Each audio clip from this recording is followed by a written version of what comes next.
4, 3, 2, 1, 0. Let's start the party.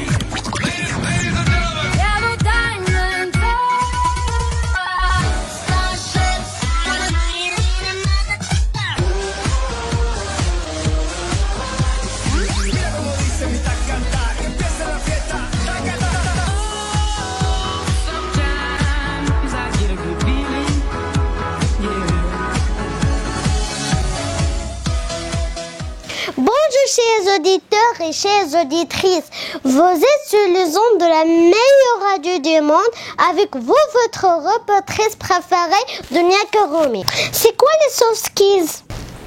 Il n'existe pas de bonne traduction du terme anglais soft skills. Les skills, ce sont les compétences soft. Cela veut dire dans le contexte être adaptable, d'où flexible. La meilleure traduction, selon moi, serait les compétences flexibles. Mais la notion de soft skills, c'est beaucoup plus que ça. Les soft skills regroupent en fait toutes les compétences permettant des interactions sociales réussies et l'atteinte des objectifs, qu'ils soient personnels ou professionnels. Les skills, ce sont les compétences du savoir-être. Comment se comporter face à une situation, que ce soit un challenge, un problème ou une opportunité. Il s'agit des compétences transversales à tous les métiers qui facilitent les échanges et les interactions dans la société et dans le monde de l'entreprise. Le niveau de soft skills d'une personne n'est pas lié à son niveau de quotient intellectuel, mais à son niveau de quotient émotionnel, c'est-à-dire à la capacité à contrôler ses sentiments et canaliser ses émotions. Bonjour chers auditeurs et chères auditrices. Maintenant, je vais vous citer quelques exemples des soft skills. La créativité, capacité à imaginer et concrétiser des solutions nouvelles en dehors des standards. La pensée critique, capacité à critiquer et à raisonner selon une approche juste et des arguments rationnels. La rhétorique, capacité à construire et déclamer des discours efficaces. La gestion du temps, capacité à démotionner, organiser, planifier et mesurer des temps. La prise de décision, capacité à modéliser, évaluer et prioriser des options pour décider. What are soft skills? Soft skills are a combination of people skills, social skills, and communication skills. Character or personality traits that enable people to navigate their environment, work well with others, perform well, and achieve their goals with complementing hard skills and social skills. Social skills may include greeting adults and peers and interaction with people outside their immediate family, peers and adults. Here are some examples of soft skills. Manners. Please, thank you. You're welcome. Yes, ma'am. No, sir. Both manner are all soft skills that usually aren't dressed in school curriculum.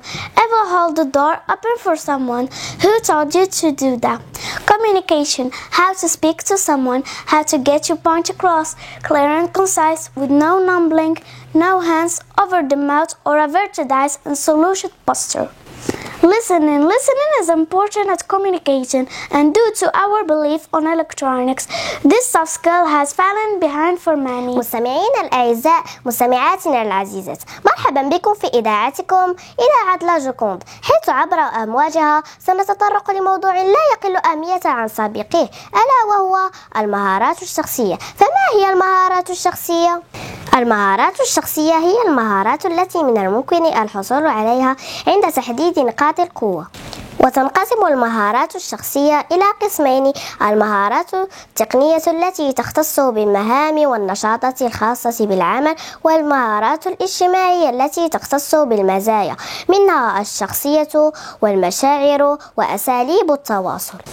والأمور الاجتماعية. والنجاح في هذا النوع يظهر مع التواصل مع الآخرين، سواء كانوا من العائلة أو الأصدقاء أو حتى زملائنا. مستمعينا الأعزاء، مستمعاتنا العزيزات، تنقسم المهارات الشخصية إلى عدة أقسام، من بينها الجدارة وتحمل المسؤولية.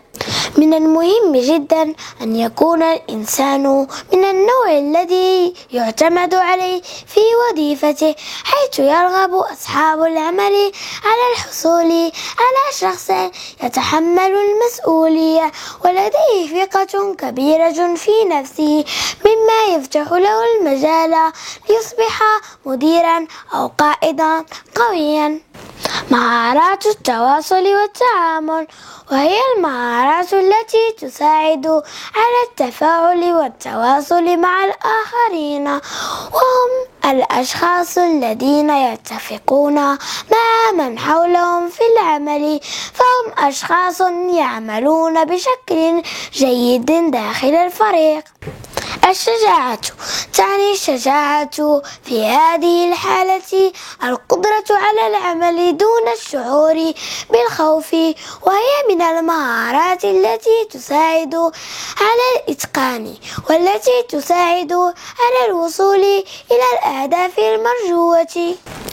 إدارة الوقت تتضمن القدرة على إنهاء الأعمال والمشاريع قبل الوقت المحدد لها، بالإضافة إلى القدرة على تحديد الأولويات والتنظيم. إلى هنا تنتهي حصتنا الإخبارية، وأضرب لكم موعدا مع موضوع آخر بإذن الله.